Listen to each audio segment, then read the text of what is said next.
main points, the World Health Organization chief calls for more funding and production of COVID-19 vaccines. Washington will continue to support UN process to implement a just and lasting solution to long-standing dispute over Moroccan Sahara. And the EU definitively removes Morocco from grey list of taxation.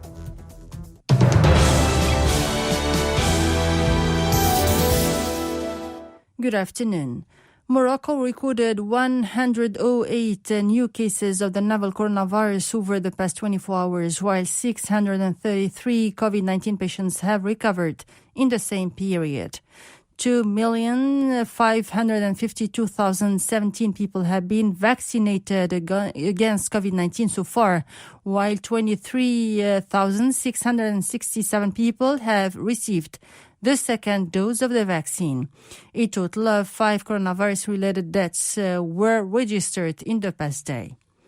And countries from the G7, together with European Union nations, have committed last week an extra $4.3 billion to promote the equitable distribution of vaccines. Chief of World Health Organization has praised this act and has called for more funding and production of vaccines so far as to inoculate everyone. Chaîne Inter with more details. Dr. Tedros Ghebreyesus was speaking at the World Health Organization's regular bi-weekly briefing for journalists on the latest efforts to curtail the COVID-19 pandemic. He praised last Friday's pledge from leaders of 7 leading industrial nations, the G7, to intensify cooperation and increase their overall contribution to the International ACT Accelerator program. On Friday, leaders from several G7 countries and the European Union committed $4.3 billion in new funding to finance the equitable distribution of vaccines, diagnostics, and therapeutics for COVID-19. Several G7 countries also committed to sharing doses with COVAX. I would like to express my deep thanks to the G7 leaders for these contributions. The G7 countries have shown leadership, but we need all countries to step up. We still face a gap of at least $22.9 billion to fully finance the ACT Accelerator this year. It's important to note, however, that money is not the only challenge we face. If there are no vaccines to buy, money is irrelevant. Currently, some high-income countries are entering contracts with vaccine manufacturers that undermine the deals that COVAX has in place and reduce the number of doses COVAX can buy. Even if we have the funds, we can only deliver vaccines to poorer countries if high-income countries cooperate in respecting the deals COVAX has done and the new deals it's doing. This is not a matter of charity. It's a matter of epidemiology. Unless we end the pandemic everywhere, we will not end it anywhere. Dr. Tedros said that these funds and donations move us one step closer to ending the pandemic, but all countries need to step up to fully finance the entire ACT Accelerator vaccine initiative. To make sure the most at risk in low and middle income countries get their shots first, the COVAX facility needs more funding and richer countries must share doses immediately. Dr. Tedros has insisted on manufacturers to prioritize contracts with COVAX and said that we need a significant increase in the production of vaccines. The generalization of social protection in Morocco will cost 51 billion dirhams per year, has said the Rabat Minister of Economy, Finance and Administration Reform, Mohamed Ben Chaboun.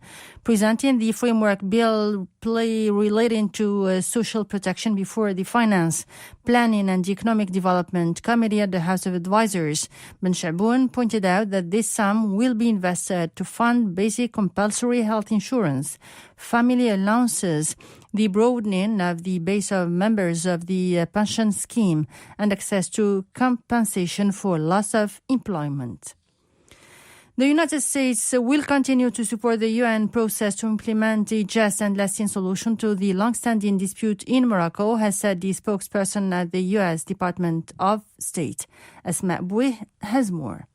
The Sahara issue was at the heart of the U.S. Department of State daily press briefing held yesterday by spokesperson Ned Price. Mr. Price spoke favorably of Morocco and welcomed the tripartite agreement, according to which the U.S. recognized the Moroccan territorial integrity and Morocco re-established its relations with Israel.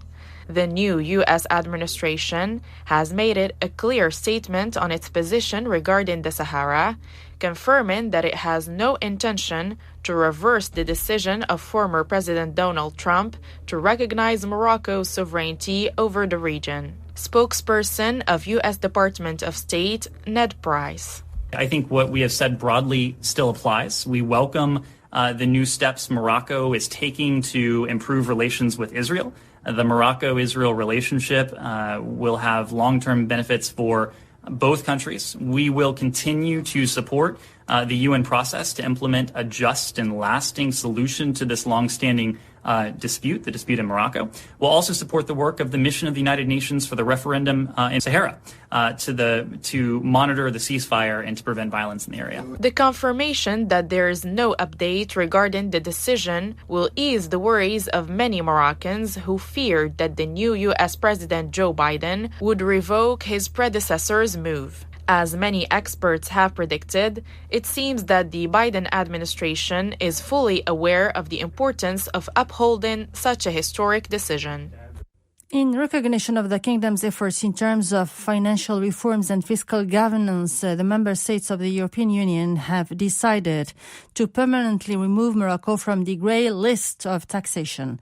For the EU, Morocco now complies with all international tax standards that allow it to be included in the restricted club of countries that have demonstrated a positive evolution of their tax laws and practices. The end of the news. Reminder of the main points.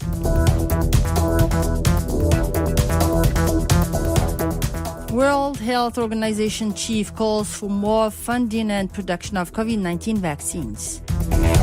Washington will continue to support UN process to implement a just and lasting solution to long-standing dispute over Moroccan Sahara. And the EU definitively removes Morocco from grey list of taxation. That's the end of the news. Chaîne Inter.